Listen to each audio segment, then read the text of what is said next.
Function-oriented software design, we have talked about this in previous chapters or sessions. In this, we'll see about larger example of structured analysis. We have already seen examples of structured analysis. And also structured design, the major objective is that you should be able to develop structured design from any DFD model.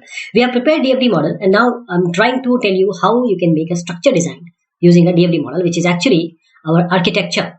So we'll take examples and summaries also. So we'll have one more example, that is trading house automation system, TAS. So a large trading house wants us to develop a software for them just to automate bookkeeping activities associated with its business. And it has many regular customers who place orders for various kinds of commodities. So the trading house maintains the name and the addresses of its regular customers. And each customer is assigned some unique ID, that is customer identification number, CIN here. And what is the current practice, that when a customer places the order, the accounts department will check the credit worthiness of the customer. And if this credit worthiness of a customer is determined by analyzing the history of his payments to the bills which is sent to him in the past, and if the customer is not credit worthy, his orders are not processed any further, an appropriate order rejection method or message is generated for this particular customer. If the customer is creditworthy, item he or she has ordered are checked against the list of the items the trading house deals with, and the items that the trading house does not deal with is not processed any further again, and the message which is appropriate to the customer for these items is generated. The item in a customer's order that the trading house deals with for the availability in the inventory, and if the items are available in the inventory in desired quantity, a bill with forwarding address of the customer is then printed, and a material issue slip is also generated. The customer can also produce the material issue slip at the storehouse. It can take the delivery of the items and inventory data which is adjusted to reflect the sale of the customer. And if the ordered item is not available in the inventory in sufficient quantity, then in order to fulfill pending orders, stores details in a pending order file, which is out of stock items along with the quantity which is being ordered, and then CIN, that is customer identification number. So the purchase department, what it does, would periodically issue commands to generate the indents, and when these indents are generated, generate indents command is issued to for the system should examine the pending order file and then determine the orders that are pending, the total quantity required for each of the items. This TAS should find out the addresses of the vendors who supply the required items to them and examine the file containing vendor details. Of course, the address, item they supply, and they also print out indent to those vendors. And TAS should also answer managerial queries like what are the statistics of different items sold over a given period of time and the corresponding quantity sold and the price realized. So this is context diagram of what we have talked, level 0 DFD.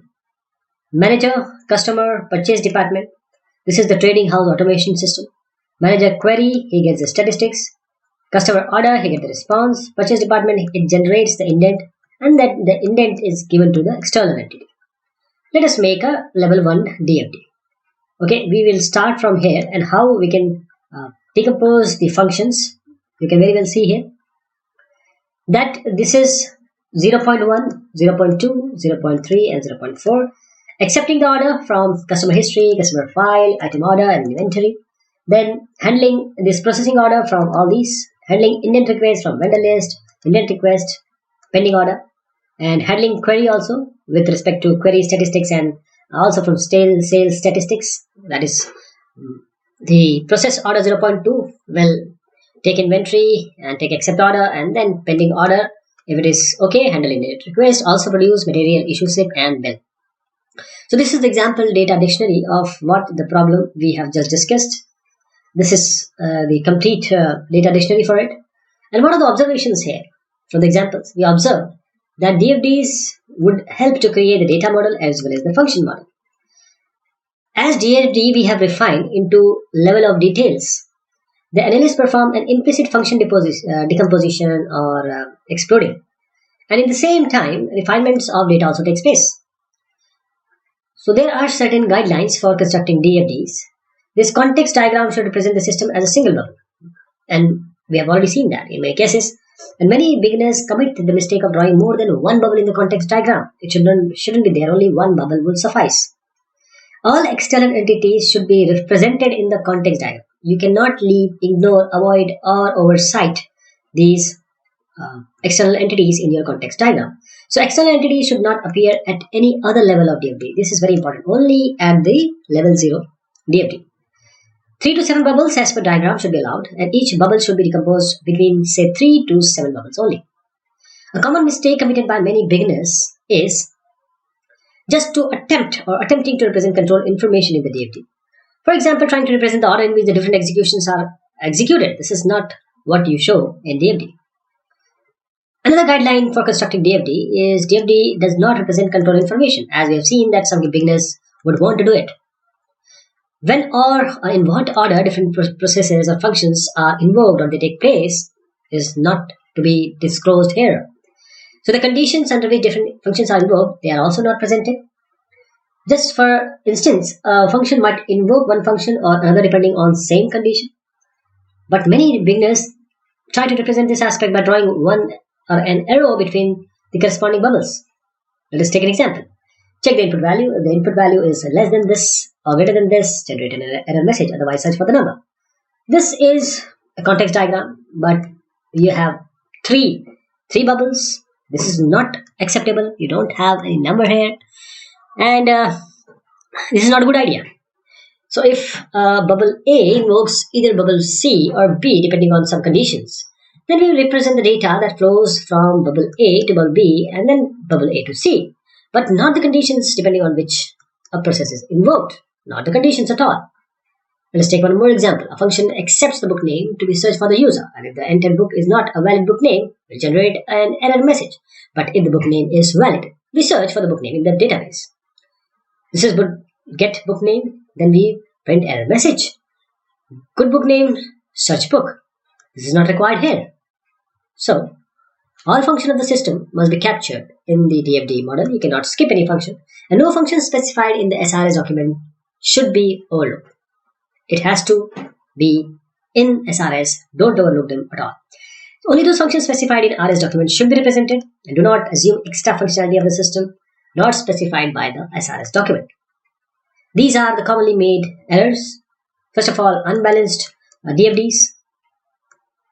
Forgetting to mention the name of the data flows, it has to be there, and unrepresented functions of data. Also, external entities appearing in level 0 context diagram, high level DFDs. Trying to represent control aspect which is not even required. Context diagram having more than one bubble, only one bubble is allowed. And the bubble decomposed into too many bubbles in the next level, more than 7, or terminating decomposition too early. That means less than 3. And nouns used in naming the bubbles. Bubbles are only composed of functions which only verb can represent, only verb. So what are the shortcomings of the DFD model? The DFD model suffers from several shortcomings. DFDs leave ample scope to be imprecise. In a DFD model, we infer about the function performed by a bubble from its label, and a label may not capture all the functionality of a label or bubble. Just for example, a bubble named find book position has only intuitively. What does it mean? It does not specify a few things. What are these? What happens when some input information is missing or incorrect? It does not even present or convey anything regarding to what happens when the book is not found, or what is going to happen if there are books by different authors with the same book title. So control information is also not present, or you cannot represent in DFD. For example, order in which inputs are consumed and outputs are produced, they are also not specified, so it becomes very difficult to understand sometimes. How can you understand if you are not given any proper control information in this particular case? So a DFD does not specify synchronization aspects also. For instance, the DFD in TAS example we discussed at long stretch in the beginning of this discussion does not specify whether process order may wait until the accept order produces data, whether this accept order and handle order may proceed simultaneously with some buffering mechanism existing between them.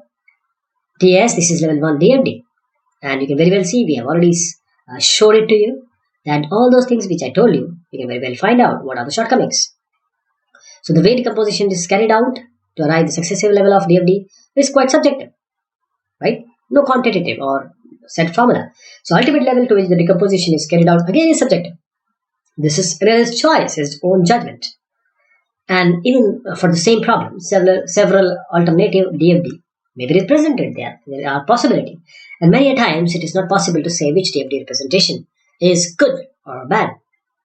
So DFD technique does not provide any clear guidance as to how exactly one should go about decomposing a function, and one has to use some subjective or intuitive or some past experience, experimental idea to carry out decomposition. And structure analysis technique, they do not specify when to stop the decomposition process, to what length decomposition need to be carried out. And if we want to extend DFD technique to real systems, for real systems, the system having clear-cut time bounds on their actions, we need to have an essential, or to make it essential to model control flow and events. This is a widely accepted technique. We call it as Ward and Meller technique. The type of processes that handles only control flows, they are only introduced, and these processes are represented using dashed circles. And we'll talk about structured design today and different aspects which are still pending. So structured design, the aim of structured design is what? We have seen what we have done in structured analysis, that is, we have talked a lot about DFD representation. So it actually transforms the result, which is your DFD representation or the result of structured analysis, into your structure chart. So a structure chart is what? It represents or it shows your software architecture. So various modules making up the system. The dependency or the relationship between the modules is how or which module is going to call which module and which module is going to be called by which module. The message passing, that means parameters passed among different modules. This is what the structure chart is all about, and it shows your software architecture. So, structured architecture. The structure chart represents easily implementable using programming languages. Once you have structure chart, now you can present it or write it in your high-level programming language. So there are some key focus or key aspects to your structure chart. First is to define the model structure of the software, then interaction between this module, then procedural aspects. How a particular functionality is to be achieved, they are not presented. Procedural aspects, they are not there. We'll see the basic building blocks of structure chart now. Rectangular box, what it suggests in terms of structure chart. A rectangular box is nothing but a module, and this is annotated or written with the name of the module it is going to represent. Like this, process order. Then we have arrows. What do you mean by an arrow between two modules? As we have seen, rectangular box is for module. So, an arrow between two modules. This represents or this implies that during execution, actual running, the control is passed from one module to the other in the direction of an arrow. This is an example. We have root. These are the direction. This module root is going to give or pass control to process order, handle event, and handle query. Then data flow arrows. What are these? And how they are different from the arrows we discussed. This data flow represents the data which is passing from one module to another in the direction of the arrow. So these are data flow arrows like this. Root will be invoking or calling process order or giving its control to the process order, and the data, which is an order, which will be, the data will be passed from process order to the root. What about library modules? These are the modules which will be frequently used. These library modules, they represent frequently called modules, frequently employed modules. A rectangle with double side edges. A rectangle with double side edges will be representing library modules. And this is going to simplify or simplifies drawing when the module is called by several modules in this way. So this is a library module called as quicksort. Then selection, a diamond symbol. A diamond symbol is going to represent the one module of several modules connected to the diamond symbol is invoked depending on some condition. When you want there's something to happen or something not to happen with a result of some condition, then you use the selection, this form. Root, now this will select whether this has to be given control, this one has to be transferred the control, or this one has to be given the control. What about repetition? Repetition.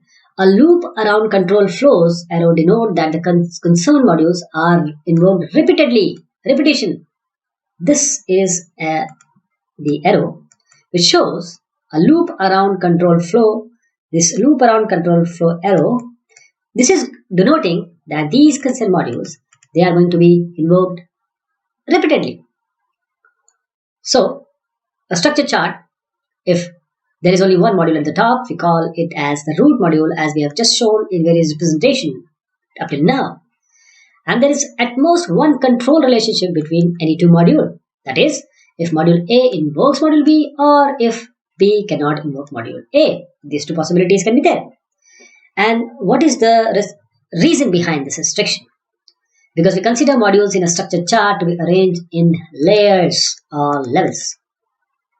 What is the principle of abstraction in structured chart? It does not allow lower modules or lower level modules to invoke the higher level modules or higher hierarchy modules. But two higher level modules, they can easily invoke the same lower level module.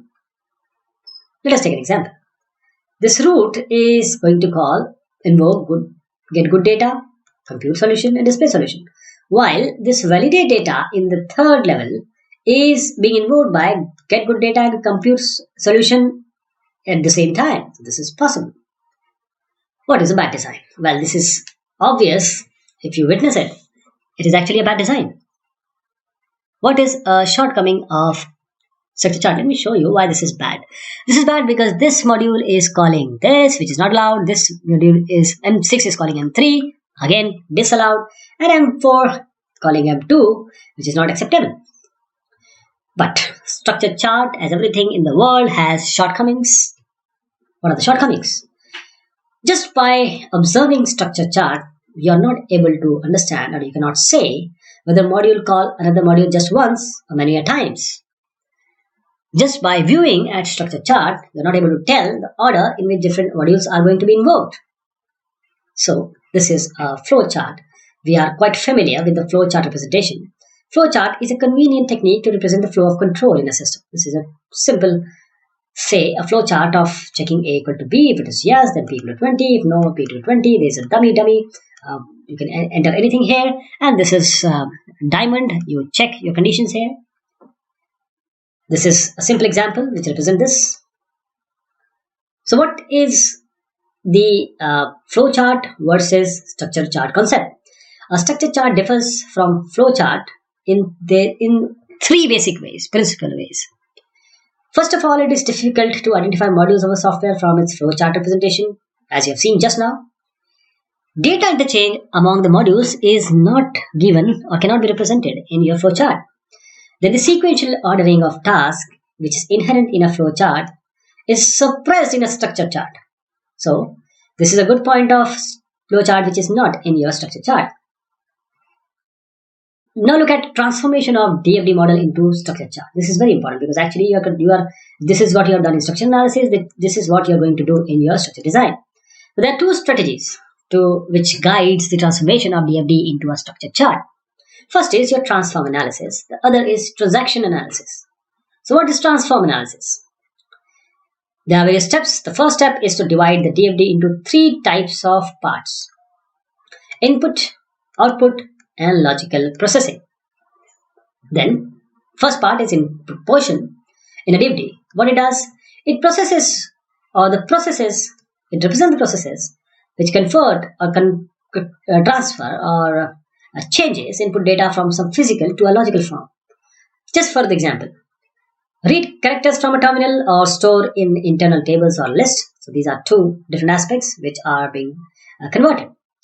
And each input portion is called an efferent branch, and this is possible to have more than one efferent branch in a DFD.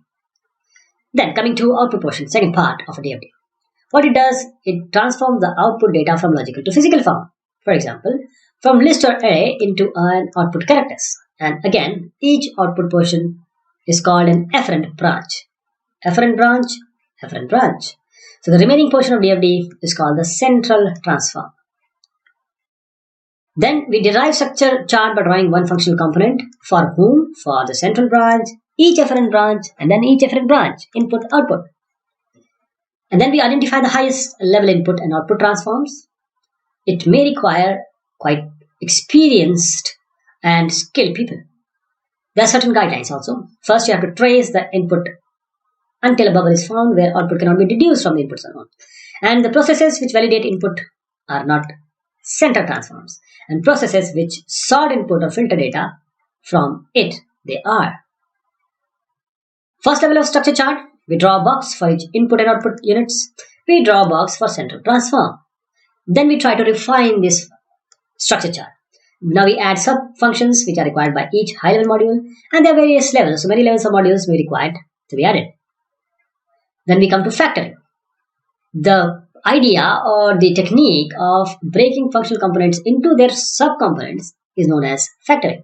So factoring would include read and write modules, error handling modules, and then initialization and termination modules. We may divide our breaking or factoring in these three scenarios. And then finally, we would like to validate whether all bubbles have been mapped to modules. Let us take an example. RMS calculating software. You know this is level 0 DFD and this is user, compute RMS, context diagram. Result is being shown to user and the data items has to be inputted from the user, which is inputted to the compute RMS 0. The problem description as far as cursory analysis is concerned, this is quite easy to see that the system needs to perform. First, accept the input numbers from the user. Then we have to validate the numbers. We need to compute the root mean square of input numbers and following display the result. So this is how we do it. This is the first part of validating and reading. This is the second part of displaying. And in between we have computing of RMS. And when we see this level 1 DFD I just showed you, we identify read numbers and validate numbers bubbles as the afferent branch. These are the afferent branch. And we display as the afferent branch. These are the afferent branch. So we make it like this. Same stuff. And about tic-tac-toe computer game, as soon as either human player or computer wins, we have to congratulate the winner. If neither player manages to get 3 consecutive marks along a straight line, then we have to show that the game is drawn. So this is tic-tac-toe, human player, display and move. We make a level 1 at DFD. So this is to validate the move. This is the display board. This is the play move. This is check the winner. And in this, how we are going to make it? We can move it and make it like root. These are 3 possibilities, and these 2 again are being divided into subfunctions. Then we come to transaction analysis. This is useful for designing the transaction processing programs. So we choose this transform-centered system, which is characterized by similar processing steps by every data item, which is processed by 3 things: input, process, and output bubbles. And these transaction-driven systems, we have one of several possible paths through which the DFD is traversed depending upon the input data value. So transaction, giving, passing, or transaction is if I transact you, I will give you money, you will receive the money. In the same scenario, any input data value that triggers an action, just for instance, select menu options might trigger different functions, which is represented by a tag identifying its type. And then transaction analysis uses this tag to divide the system into 2 things: several transaction modules and one transaction center module. This is transaction center. These are several transaction parts. So for TS, we have discussed at stretch what the TS problem is. This is the level 1 DFD. And please concentrate on this because we are just going to make a structure chart out of it. And let us summarize what we have done. We have discussed structural analysis of a larger problem. We defined some guidelines for constructing satisfactory DFD. DFD model was quite simple and useful, but do have some shortcomings. We have discussed this also. Then we started today this structure design, and the aim we discussed it to transform the DFD representation to the structure chart. The structure chart is going to represent module structure, interaction among different modules, and procedural aspects that are not represented. Structure design provides 2 strategies: transform analysis and transaction analysis. To transform a DFD into a structure chart, we saw the examples of these, and we saw 3 examples. So it takes a lot of practice to become a good software designer. Just try to solve all the problems listed in your assignment in the book of Dr. RAJIB, and then you are good to go. Thank you so much. Take care of yourself. This is what we have done in design, software design.